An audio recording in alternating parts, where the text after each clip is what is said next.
আবু মাহজুরা বলে, আমি হাঁটু গেড়ে পেয়ারা নবীর সামনে বসেছিলাম, আমার এই মাথার চুলের মধ্যে মুবারক হাত লাগিয়ে বিশ্বনবী নিজে আমাকে আজানের প্রতিটা বাক্য শিক্ষা দিয়েছেন। বিশ্বনবীর মুবারক হাত, পবিত্র হাত আমার মাথার চুলের যেই জায়গায় লেগেছে, আমি চাই ওই চুলগুলা নিয়ে আমি আমার কবরের ভিতরে যাব। সাইয়েদনা আবু মাহজুরা রাদিয়াল্লাহু তাআলা আনহু ইন্তেকালের আগের পর্যন্ত মাথার সামনের চুলগুলা কাটে নাই। অষ্টম হিজরি। কত হিজরি? সবাই বলেন না একটু, কত হিজরি? অষ্টম হিজরিতে হুনাইনের যুদ্ধে রাসূল সাল্লাল্লাহু আলাইহি ওয়াসাল্লাম ফিরে আসতেছেন মদিনায়। পথিমধ্যে বেলাল রাদিয়াল্লাহু তাআলা আনহু আজান দিচ্ছেন। কি দিচ্ছেন? তো পাশে ছিল মুশরিকদের একটা পল্লী, কিছু মুশরিক তরুণ, কিছু অমুসলিম কিশোর, তারা আজানকে ব্যঙ্গ করতেছে। আমাদের বাংলায় মুখ ভেঙ্গানো বলে আর কি। বেলাল রাদিয়াল্লাহু তাআলা আনহু আজান দিচ্ছেন, ওই বাচ্চাগুলো মুশরিক, তো ওরা আজানকে ব্যঙ্গ করতেছে, বিকৃতি করে ওরাও আজান দিচ্ছে। উদ্দেশ্য হচ্ছে আজানকে নিয়ে ঠাট্টা করা। উদ্দেশ্য কি? ঠাট্টা করা। ব্যাপারটা মনে কষ্ট পাওয়ার মতো ব্যাপার না? কিন্তু বিশ্বনবী ওইখানে দেখেন কি খুঁজলেন।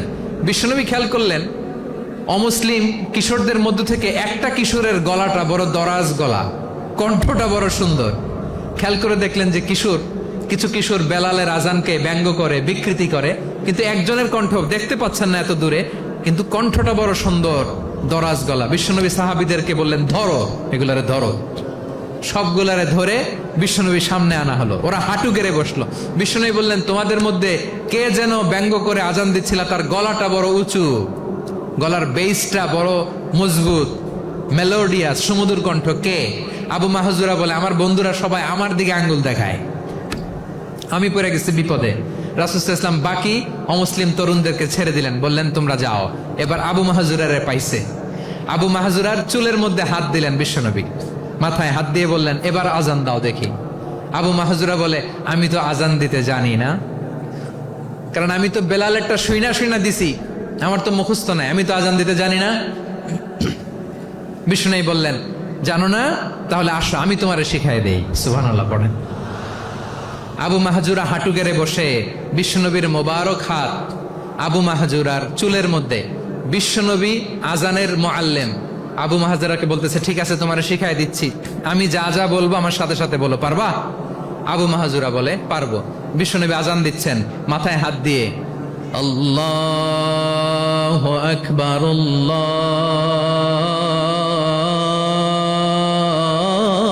আল্লাহু আকবার। আবু মাহজুরা এই বাক্যটা পড়লেন। বিশ্বনবী দ্বিতীয় বাক্য পড়তে আরম্ভ করলেন, আল্লাহু আকবার,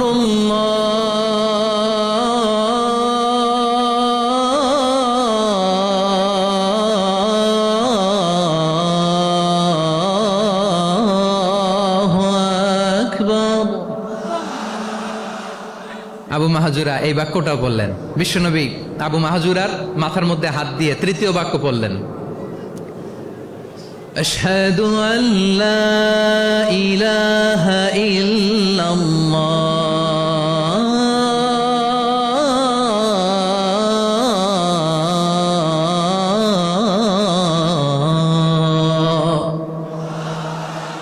আবু মাহজুরা তৃতীয় বাক্য পড়লেন। বিশ্বনবী একটা বাক্য পরে আবু মাহজুরা পরে, বিশ্বনবী পরে আবু মাহজুরা পরে। আবু মাহজুরা কিন্তু অমুসলিম, মুশরিক। আবু মাহজুরা বলে, এক একটা বাক্য পড়ি আমার কলিজাটা গলে ঠান্ডা হয়ে যায়। এতদিন মোহাম্মদকে গালি দিতাম, এখন মোহাম্মদ আমার মাথায় যখন হাত রাখছে আমার সারা শরীর ঠান্ডা হয়ে গেছে। বিশ্বনবী আজান শিখাচ্ছেন, একটা একটা বাক্য পড়ে আবু মাহজুরাও পড়ে, বিশ্বনবী পড়ে আবু মাহজুরাও পড়ে। পুরো বাক্যগুলো যখন শেষ, আজান শেষ, আবু মাহজুরাও যখন পুরো আজান পড়লেন, আবু মাহজুরা বললেন, এতদিন মোহাম্মদের চেহারা দেখলে আমার ঘৃণা লাগতো, আজ থেকে মোহাম্মদের চেহারার চেয়ে প্রিয় চেহারা আমার কাছে নাই। আবু মাহজুরা বললেন, ও মুহাম্মদ, আজানের বাক্য তো আপনি আমারে শেখালেন, এখানেই শেষ করবেন না, আপনি আমারে পড়ায় দেন, লা ইলাহা ইল্লাল্লাহু মুহাম্মাদুর রাসূলুল্লাহ সাল্লাল্লাহু আলাইহি ওয়াসাল্লাম। বিশ্বনবীর সাথে দাঁড়িয়ে উনি শাহাদা পড়ে মুসলমান হয়ে গেলেন। এবার আবু মাহজুরা বলে, ইয়া রাসূলুল্লাহ, ইয়া হাবিবাল্লাহ, আমি মুমিন হয়েছি, মুসলমান হয়েছি, আপনার কাছ থেকে আজান শিখার সৌভাগ্য আমি লাভ করেছি গো নবী। আমার কণ্ঠের বড় তারিফ করেছেন আপনি, আমার আজানকে আপনি পছন্দ করেছেন। একটা জিনিস আপনার কাছে চাই, আপনি আমাকে মক্কার মসজিদুল হারামের মুয়াজ্জিন হিসেবে অ্যাপয়েন্ট করে দেন। বিষ্ণু ঈসা ইসলাম বললেন, যাও আবু মাহজুরা, আমি তোমাকে পৃথিবীর শ্রেষ্ঠতম মসজিদ মক্কার মসজিদুল হারামের মুয়াজ্জিন হিসেবে অ্যাপয়েন্ট করে দিলাম। দেখছেন কিভাবে ট্যালেন্ট হান্টিং করতে হয়, কিভাবে হিউম্যান রিসোর্স মানব সম্পদকে ব্যবহার করতে হয়। আসছিল আজানকে ভেঙাইতে, আসছিল কেন? আজানকে ব্যঙ্গ করার জন্য, বিকৃত করার জন্য। আজানকে বিকৃত করতে যে ইসলামের সবচেয়ে শ্রেষ্ঠ মসজিদের মুয়াজ্জিন হয়ে গেল। পড়েন সুবহানাল্লাহ। হযরত আবু মাহজুরা রাদিয়াল্লাহু তাআলা আনহু ওনার এই সুললিত কণ্ঠ ব্যবহার করে মসজিদুল হারামে এত সুন্দর করে আল্লাহু আকবার বলে আজান দিতেন, মানুষগুলোর, মুসল্লিগুলোর, মক্কাবাসীর হৃদয়কে তিনি বিগলিত করে দিতেন। মানুষের হৃদয়কে ঠান্ডা হয়ে যেত। শুধু এখানেই শেষ না আমার যশোরের ভাইয়েরা, বিশ্বনবী যখন সাইয়েদনা আবু মাহজুরা রাদিয়াল্লাহু তাআলা আনহুকে আজান শিখাচ্ছিলেন, বলেন তো বিশ্বনবীর হাতটা কোথায় ছিল? আবু মাহজুরার মাথার সামনে, এই চুলের উপরে ছিল। আবু মাহজুরা ওই স্মৃতিটাকে ধারণ করবার জন্য, ওই স্মৃতিকে বহন করার জন্য বিশ্বনবীর মোবারক হাত আবু মাহজুরার কপালের চুলের যেই জায়গায় লেগেছে, মৃত্যুর আগের দিন পর্যন্ত আবু মাহজুরা মাথার ওই চুলে কোনোদিন ছুরি আর কামার লাগায় নাই, সেখানে কেচি লাগায় নাই, চুলের মধ্যে খুর লাগায় নাই। আবু মাহজুরা ডান দিকের চুল কাটতো, বাম দিকের চুল কাটতো, পেছনের চুল কাটতো, সামনের চুল কাটতো না। আবু মাহজুরা রাদিয়াল্লাহু তাআলা আনহুর সামনের চুলগুলো বড় হতে হতে যখন এত বড় হয়ে যায়, তিনি চুলগুলো পেঁচিয়ে মাথার মধ্যে রাখতেন, তারপরে তিনি পাগড়ি পরতেন। সবাই জিজ্ঞেস করতো, আবু মাহজুরা, এটা আবার কেমন স্টাইল? দেখতে তোমার কি বিদঘুটে লাগে? কেমন অড লাগে? কেমন খারাপ দেখা যায়? মক্কায় এমন কোন মানুষ তো দেখি নাই, ডানে চুল কাটে, বায়ে চুল কাটে, পেছনে চুল কাটে, সামনে কাটে না। ওরে আবু মাহজুরা, কেমন দেখা যায় তোমারে? তুমি সামনের চুল কাটো না কেন?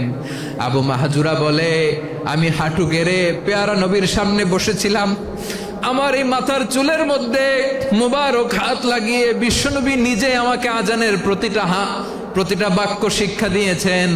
বিশ্বনবীর মোবারক হাত, পবিত্র হাত আমার মাথার চুলের যেই জায়গায় লেগেছে, আমি চাই ওই চুলগুলা নিয়ে আমি আমার কবরের ভিতরে যাব। সাইয়েদনা আবু মাহজুরা রাদিয়াল্লাহু তাআলা আনহু ইন্তেকালের আগের পর্যন্ত মাথার সামনের চুলগুলা কাটে নাই। মাথার সামনের চুল তিনি কাটেন নাই। সুবহানাল্লাহ বিহামদি। কেমন ভালোবাসতেন বিশ্বনবী সাহাবীদেরকে, সাহাবারা কেমন ভালোবাসতেন বিশ্বনবীকে।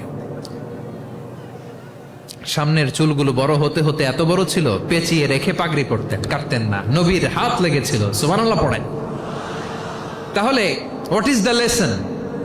মোরাল অফ দ্য স্টোরি কি? মোরাল অফ দ্য স্টোরি হচ্ছে, আসছিল আজানকে ব্যঙ্গ করার জন্য, বিকৃত করার জন্য, হয়ে গেল মসজিদুল হারামের মুয়াজ্জিন। দেখেন বিশ্বনবী একটা খারাপ সিচুয়েশনের মধ্যে থেকে কি ভালো জিনিস বের করে আনলেন।